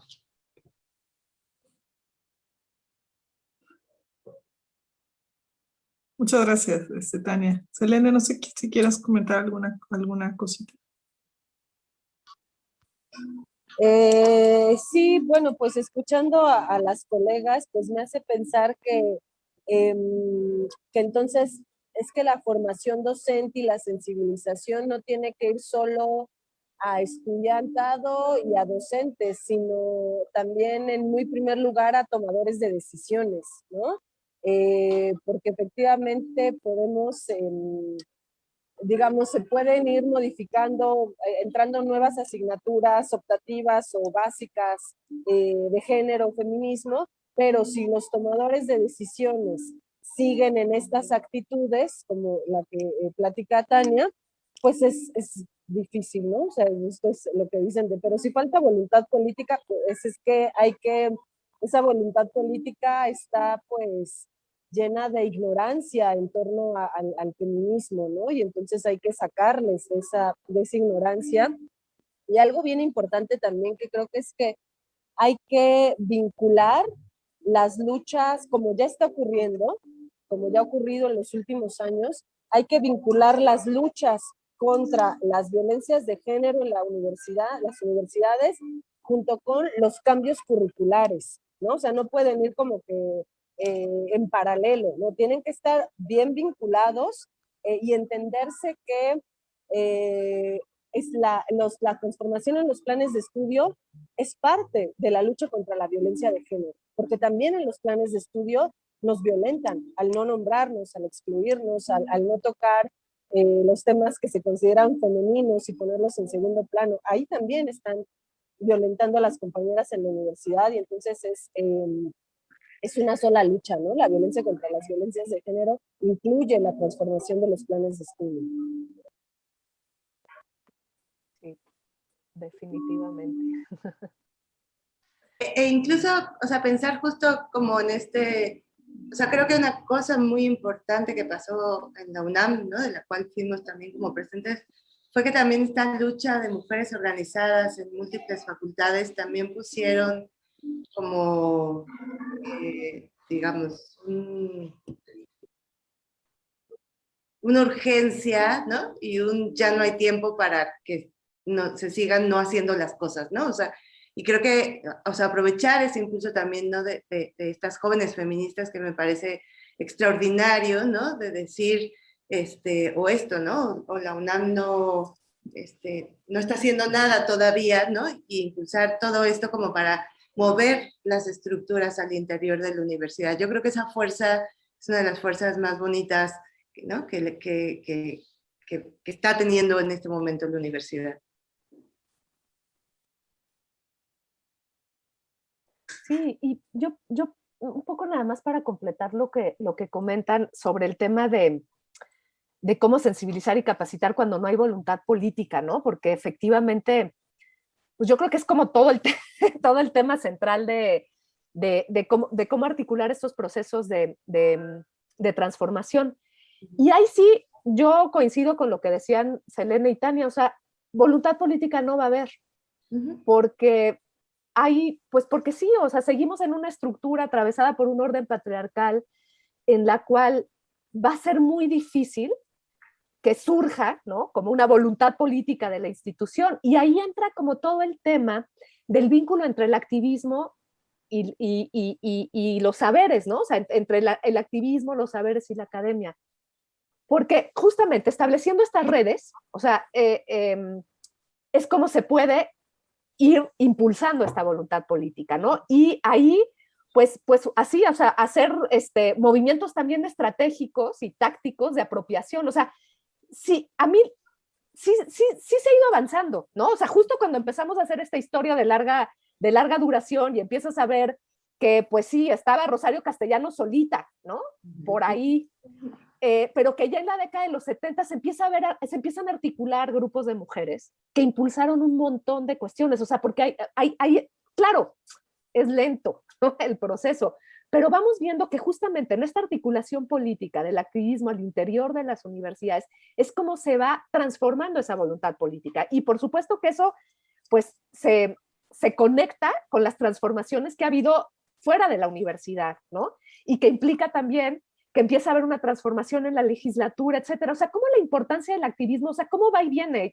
Yo no lo pienso nunca como opuestos, ¿no? Sino el activismo es el que presiona a la institución a irse transformando. Y eso puede ir como en un juego de arriba abajo, porque entonces, ¿qué podemos hacer ahora también para impulsar esta cuestión política? Pues apoyarnos también en la legislatura y en las normativas que van haciendo y van obligando a las instituciones de educación superior a empezar a incorporar estos temas, ¿no? O sea, justamente para combatir las desigualdades que hay al interior de nuestros espacios, porque muchas veces efectivamente la universidad se pensó como un espacio neutro al género, ¿no? O neutro o sea, justo en cómo se construía este conocimiento desde el androcentrismo, en donde, pues sí, o sea, ni siquiera se abordaba desde ahí. Pero eso ya no es posible. O sea, yo lo que veo aquí es que esa manera de generar no es posible, y eso es gracias también a una transformación generacional. Entonces, esto va a ir cambiando y uno puede ver cómo va cambiando aceleradamente ese proceso, ¿no? Se empieza y yo ahora veo como justamente un movimiento fuerte que permitirá impulsar e ir pues minando esa cultura patriarcal que está anquilosada y que es gigantesca y que hay que empezar a minar efectivamente.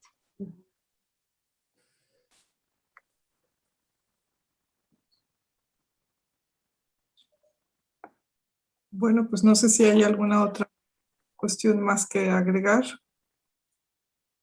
Yo nada más, una pregunta que salió en el chat, que decía que cómo transversalizar la perspectiva de género en el aula ya, ¿no? Y que no se quede nada más como un discurso, que es lo que a veces hacemos en la academia, ¿no? Hacemos hermosos discursos que no ponemos en práctica y eso no nos lo podemos seguir haciendo, ¿no? En este punto.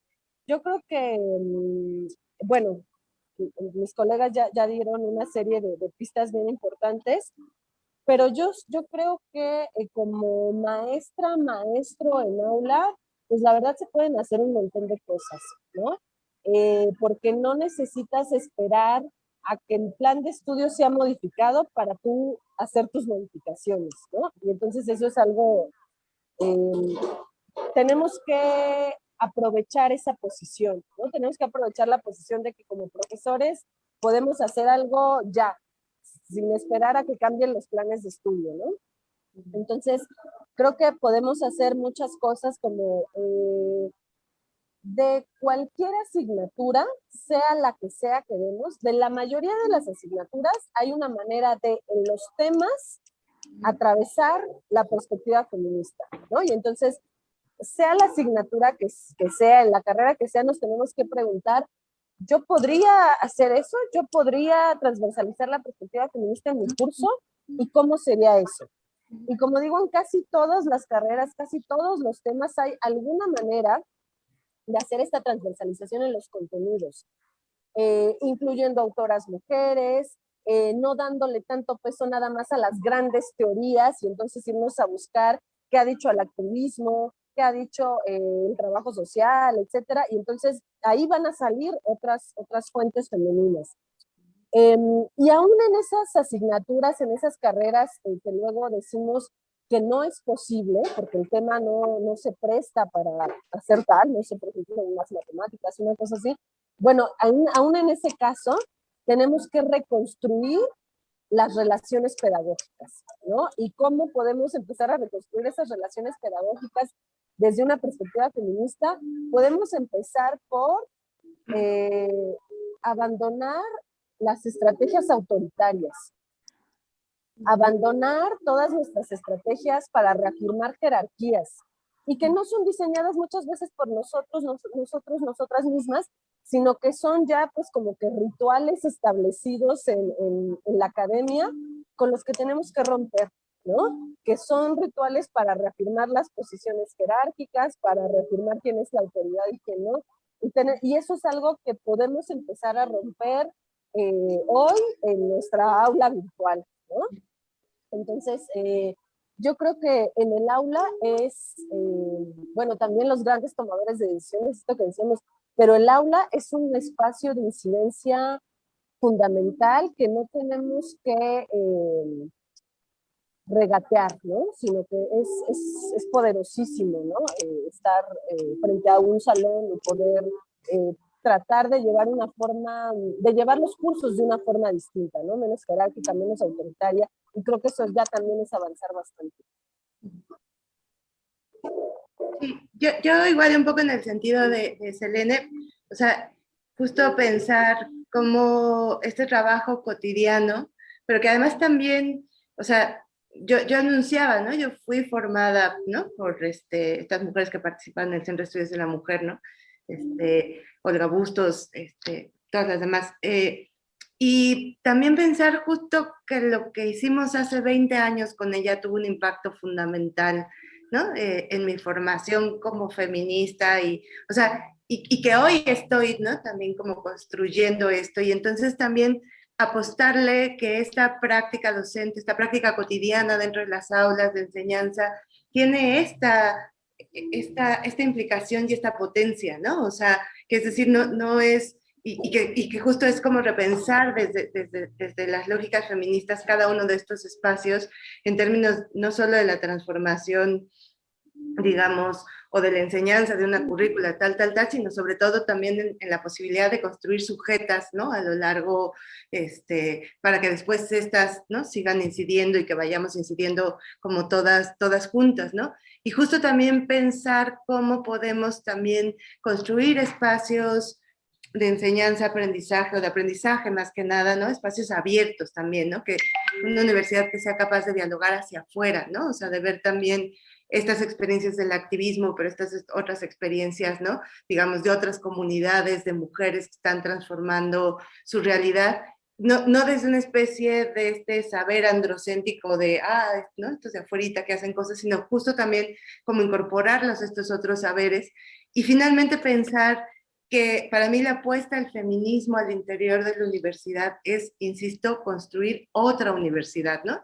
Y yo me lo imagino más linda, ¿no? Me la imagino dialógica, me la imagino colorida, me la imagino, ¿no? En donde los afectos puedan estar ahí, ¿no? Todo el tiempo reverberando, pero además donde el conocimiento, ¿no? Sea verdaderamente un espacio, ¿no? Muy, muy vivo. Y yo creo que esa apuesta, como por pensar estas universidades también, es utopía, pero que a la vez ya la construimos en estos pequeños espacios con las colectivas, con otras académicas, ¿no? O sea, en incluso las tomas, ¿no? O sea, quienes estuvimos cerca de las tomas eran espacios muy otros, ¿no? O sea, de escucharnos, de cuidarnos, etcétera, etcétera, y pensar justo que esa universidad es posible y que además pensar que esa universidad es la que necesita este mundo, ¿no? O sea, para mí es como una cuestión que pasa por ahí. Muchas gracias, Tania. ¿Alguna cosita más que agreguemos por aquí? ¿No? No, pues no, yo me quedo con esta última reflexión de Tania que me parece muy importante, ¿no? O sea, para transformar tenemos que imaginar esa universidad y yo también me la imagino así. Muchas gracias. Pues no sé, están en nuestra sesión, no sé si quieran comentar algo la maestra Maru o la doctora María Eugenia, José Luis. Si no vamos cerrando, no sé cómo sacar la última parte.